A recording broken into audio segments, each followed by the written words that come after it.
Hey you Stygian dogs. So I'd been going through my comic collection and came across my issues of The Man-Thing.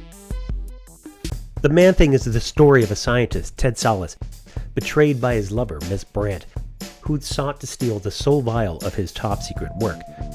A serum that would turn a man into a super soldier, betrayed, wounded, and fleeing for his life into the swamp. Facing the faintest of hopes and in desperation, he injects himself with the serum. And through science and I guess magic, transforms into the Man-Thing, a mutated mass of swamp mosses. Indeed, part of the swamp itself, and home to only a dubious recognition of his former self. And the thing of it all, as per the great tagline, for whatever knows fear burns at the Man-Thing's touch. I've not many issues. I'd originally started in 1998 with the series written by John Mark DeMatteis. I've got a run from 1 to 8. I really got into it though and happened upon a few older stories. This Chris Claremont story from 1980 and these, issues 2 and 13 from 1974 and the series' signature author Steve Gerber. Thinking about these books, I was prompted to pick up and start reading the first Steve Gerber omnibus collection. Steve Gerber's The Man-Thing is pretty trippy stuff. Hints of horror, the mystical arts, at times psychedelic. There are a couple of stories that immediately come to mind, one involving domestic abuse and attempted infanticide, another based on race relations, I guess informed by the era and the geography. The Man-Thing aids a man hunted by a racist cop, only to learn that both men are corrupted by evil, and that events must unfold as they will.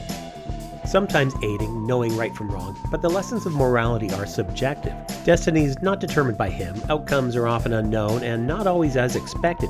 He's not the moral arbiter. He serves as a sort of silent interlocutor, a neutral tool for the universe's delivery of karmic justice. Not to worry though, the racist cop gets his comeuppance in the end. All the while, trapped in the horror that is the Man-Thing, snippets of his former self drifting into cognition as if in a dream, inevitably forgotten for the better in the nightmare of his monstrous reality.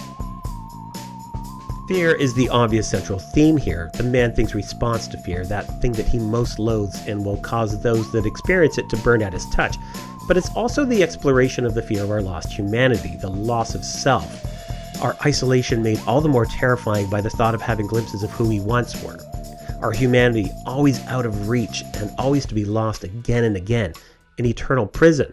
Who are we if we are devoid of our humanity, driven by instinct with no complex thought, perhaps no consciousness? Is there an innate goodness that persists? Something directed by the universe? And is it solace enough that the Man-Thing's actions are driven by the universe as the universe's way of confronting injustice? This is what Steve Gerber gives us in The Man-Thing, and it's what makes it a cult classic worth checking out. And as you dig into Gerber, you can't but be impressed with his work. Stints on Daredevil, The Defenders, Guardians of the Galaxy, and so much more, never mind being the co-creator of Howard the Duck.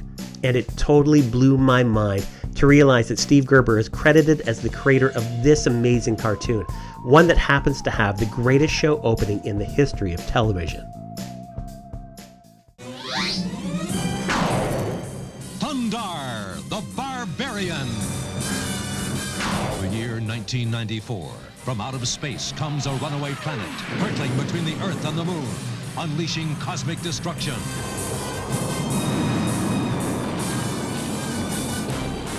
Man's civilization is cast in ruin. 2,000 years later, Earth is reborn. A strange new world rises from the old. A world of savagery, super science, and sorcery. But one man bursts his bonds to fight for justice. With his companions, Ookla the Mok and Princess Ariel, he pits his strength, his courage, and his fabulous sun's sword against the forces of evil.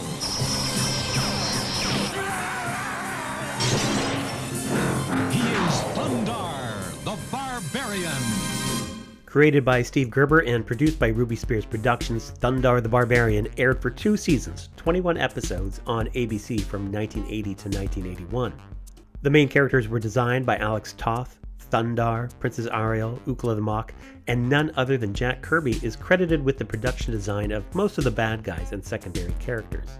Between Gerber, Toth, Kirby, and an all-star team of writers, children were given a thrilling fantasy sci-fi cartoon, drawing obvious inspiration from Robert E. Howard's Conan, Star Wars, and the post-apocalyptic futures that were popular in the 1970s and early 80s film and television.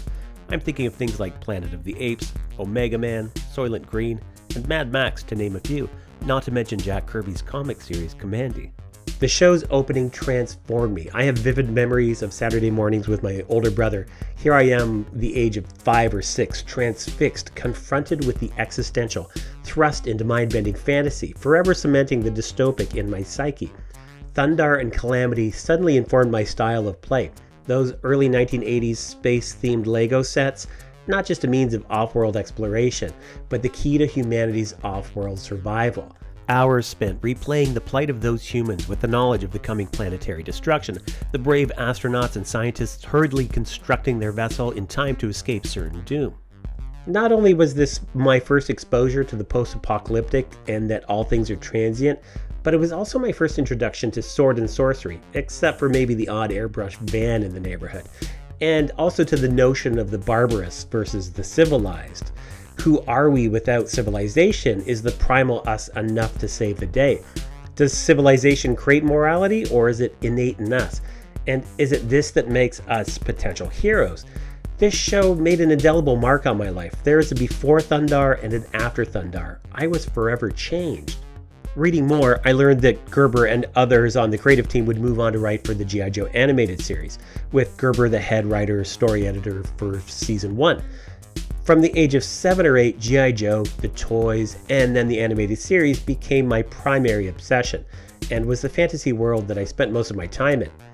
Hours and hours spent with my younger brother, playing with the action figures, and the animated series being the thing I looked forward to at the end of my school day, and Marvel's G.I. Joe comic being the first series that I started collecting. And then this is when I'm like, holy crap, Steve Gerber basically created my childhood. As a kid, I could never have realized the level of talent that was behind Thundar or G.I. Joe.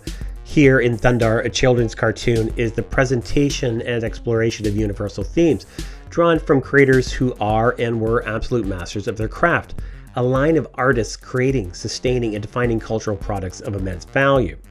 I'd never realized at that age what I was enjoying, what was feeding my insatiable young mind with mind-blowing fantasy, spurring creativity. It came from a lineage stemming back to the invention of modern comics, heck, all the way back to creations of certain genres, and beyond.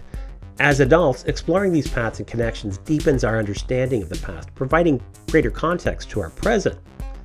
Exploring and understanding the lineage of our cultural traditions, whether art, philosophy, music, dance, it's a way of honoring the past, and it's vital for preserving our shared cultural heritage, ensuring and enabling its connection with new generations. Steve Gerber's work is celebrated for its unique and groundbreaking contributions to its respective mediums. And, well, an artist's work is a creation of the self. No matter the genius that the individual possesses, their creations are invariably part of a chain that spans generations. A lineage that both preserves characters and ideas of cultural significance, yet also disseminates new ideas to future generations. Thanks for watching. Consider liking, heck, maybe subscribe, and let me know in the comments. I'd like to know what connections of lineage do you like to explore, and I'd really like to know what's the first experience you have with post-apocalyptic dystopia. And until next time, take it easy, you Stygian dogs.